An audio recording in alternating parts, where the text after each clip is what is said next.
Hi everyone, this is Anam. Welcome to global online NEET. आज के इस वीडियो में हम MHCET 2025 से रिलेटेड कुछ इन्फॉर्मेशन डिस्कस करेंगे, जैसे कि PCM यानी कि physics chemistry mathematics and PCB physics chemistry biology, दोनों ग्रुप में से अगर आप किसी एक ग्रुप में एडमिशन लेते हो या फिर एग्जामिनेशन देते हो तो आपको किन कोर्स में एडमिशन मिलने के चांसेस है, या फिर अगर आप PCB ग्रुप से आप एग्जामिनेशन देते हो तो आपको किस कोर्स में एडमिशन मिलने के चांसेस है। इस तरीके से हम देखेंगे कि किस कोर्सेज में आप एडमिशन ले सकते हो, या फिर आपने कोई एक ग्रुप में एग्जामिनेशन दिया है तो उस ग्रुप के थ्रू आप किसी दूसरे ग्रुप में एडमिशन ले सकते हो या फिर नहीं। अगर आपने दोनों भी ग्रुप में अगर एग्जामिनेशन दिया है तो आप किन कोर्सेज में अपियर हो सकते हो। तो एक आपको हमने काफी क्लियर, काफी सिंपल लैंग्वेज में एक आपको आइडिया दे रखा है कि आप किन किन कोर्सेज में आप एडमिशन ले सकते हो किन ग्रुप्स के थ्रू। तो यहाँ पर बहुत सिंपल वे में इस वीडियो में हमने एक्सप्लेन करा है। अगर आप एक बार ही देखोगे तो आपको सारी चीजें समझ में आ जाएगी।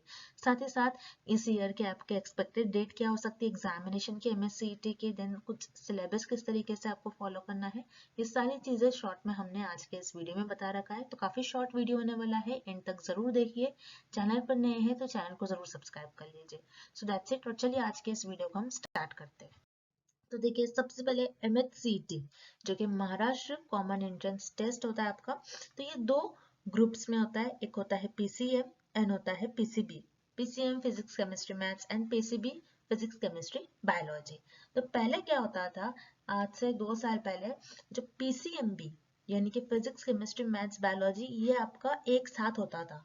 लेकिन परसेंटाइल के कुछ इश्यूज वगैरह को ओवरकम करने के लिए इन्होंने सेपरेट एग्जामिनेशन रख दिया। PCM ग्रुप वालों के लिए अलग एग्जामिनेशन होता है और PCB ग्रुप वालों के लिए अलग एग्जामिनेशन होता है। तो इस तरीके से दो ग्रुप्स में आपके MHCET के एग्जाम होते हैं, अभी एक साथ नहीं होता है, इस बात का आपको ध्यान रखना है।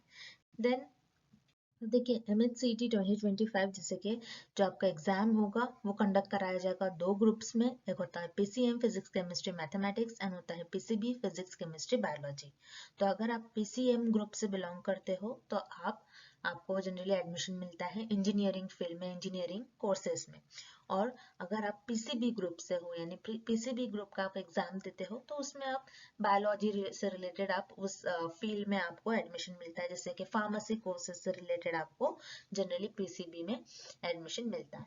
अब हम डिटेल में देखेंगे इन कोर्सेज के थ्रू आप कहाँ कहाँ पर किस किस फील्ड में आप एडमिशन ले सकते हो, किस एग्जामिनेशन के बेस पर आप किस फील्ड में इंटर कर सकते हो। तो देखिए, अब PCM ग्रुप से अगर आप हो, PCM ग्रुप में अगर आपने उस ग्रुप में अगर आपने एग्जामिनेशन क्लियर कर लिया तो उससे आप BE BTech इंजीनियरिंग फील्ड वगैरह में आप उन कोर्सेज में अपियर हो सकते हो। देन B फार्मेसी वगैरह में भी आप PCM ग्रुप से अपियर हो सकते हो। साथ ही साथ जैसे कि अगर हम PCB की बात करें, PCB में जैसे यहाँ पर हमने मेंशन करा है BSc फॉरेस्ट्री और अदर जैसे कि बायोलॉजी फील्ड से रिलेटेड कोर्सेज में आप PCB से अगर आप एग्जामिनेशन देते हो तो आपको कोर्सेज में एडमिशन मिल जाता है।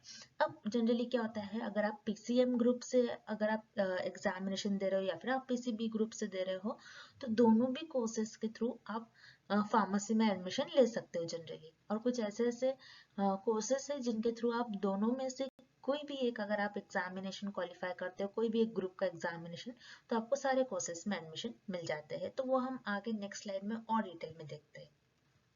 अब देखिए, जैसे कि यहाँ पर हमने मेंशन करा है टैबुलर फॉर्म में कि PCM ग्रुप यानी कि physics chemistry mathematics and PCB group physics chemistry biology.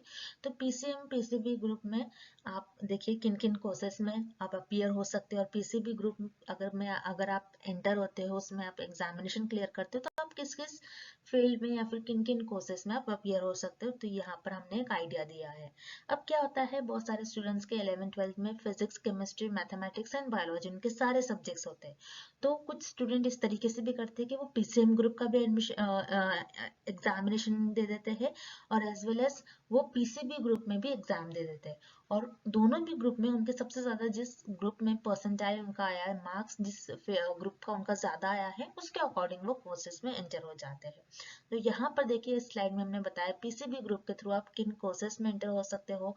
PCB अगर ग्रुप से आप एग्जामिनेशन क्लियर करते हो तो आप किस किस कोर्स में आप अपीयर हो सकते हो, और साइमल्टेनियसली अगर आपने पीसीएम या फिर आपने पीसीबी दोनों में से कोई भी एक क्लियर कर लिया तो आप किन कोर्सेज में एंटर हो सकते हो या फिर अपीयर हो सकते हो, ये हमने यहाँ पर मेंशन करा है। तो देखिए अगर हम पीसीबी ग्रुप की बात करें तो सॉरी पीसीएम ग्रुप की बात करें सबसे पहले, तो पीसीएम ग्रुप से जो सबसे ज्यादा नंबर ऑफ स्टूडेंट्स जिस कोर्स में अपीयर होते हैं वो होता है बीई बीटेक। उसी तरीके से B Tech agri engineering, then B Tech food technology. तो जनरली यहाँ पर इंजीनियरिंग फील्ड में आपको पीसीएम ग्रुप के थ्रू एडमिशन मिलता है।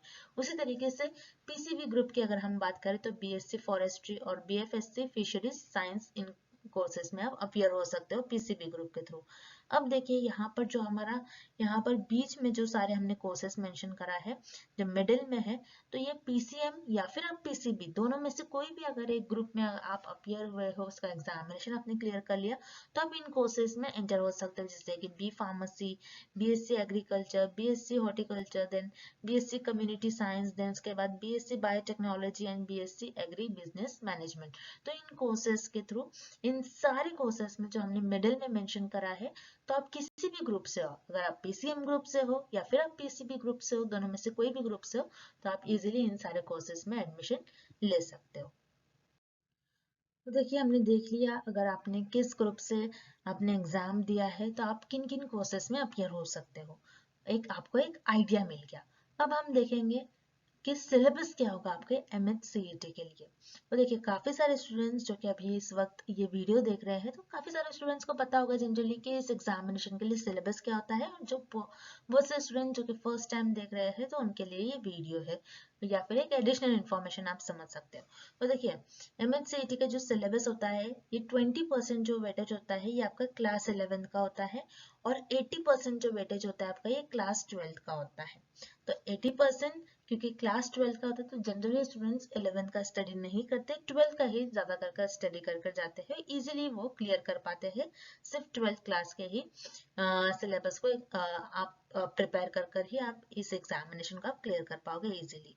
टोटल पेपर में 100 क्वेश्चंस होते हैं 100 मार्क्स के लिए, और ड्यूरेशन जो होता है 90 मिनट्स का होता है, यानी कि एक क्वेश्चन के लिए आपको 1 मिनट भी नहीं मिलता है, 1 मिनट से भी कम कुछ सेकेंड मिलते हैं आपको एक क्वेश्चन को सॉल्व करने के लिए।